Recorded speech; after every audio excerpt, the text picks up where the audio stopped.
আয়শা আর ফাতেমার আজকে কুয়েতের পঞ্চম দিনে সবাইকে স্বাগতম।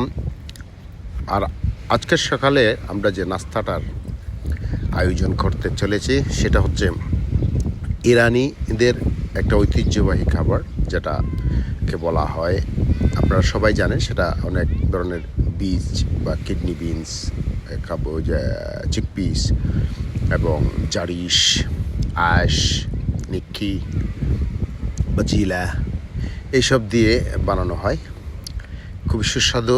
প্রবাসী আমরা যারা আছি তারা কুয়েতে আসার পরে যে কয়েকটা নাস্তা আমরা করি সেটার একটা হচ্ছে এই ইরানি যে আশ আর ইরানি খবুজ। তাই আজকে আমরা আয়েশা ফাতেমাকে দিয়ে উদ্বোধন করলাম সকালের নাস্তা।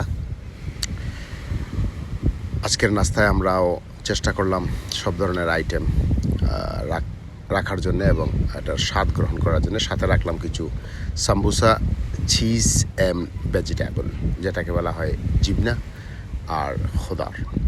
তারপরে রাখলাম খেয়ার মানে cucumber, mango juice, cocktail juice,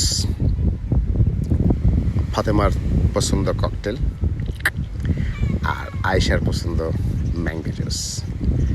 Ayesha বহুত এনজয় করতেছে, তার খাওয়ানোর ভাব দেখলে আমরা বুঝতে পারলাম।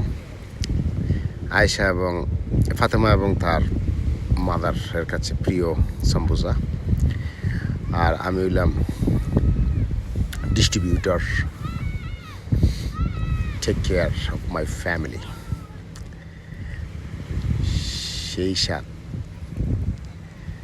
ইয়েস।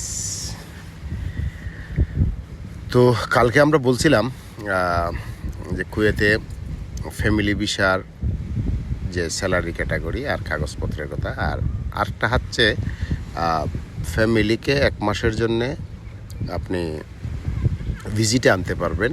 সেই জন্য আপনাকে থাকতে হবে 400 দিনের স্যালারি আপনার ওয়ার্ক পারমিটে বা ইজনামেলে। তো 400 দিনের স্যালারি থাকলে আপনি ভিজিট ভিসার জন্য আবেদন করতে পারবেন। সেখানে ছেলে মেয়ে এবং পিতামাতা আর আপনার ওয়াইফ নিয়ে আসতে পারবেন। আর ছেলে মেয়ের কোনো বয়সের সময়সীমা নেই। আর ফ্যামিলি ভিসার জন্য ছেলে মেয়েদের বয়সের হইল ঊর্ধ্বে 18, এর বেশি হলে হবে না।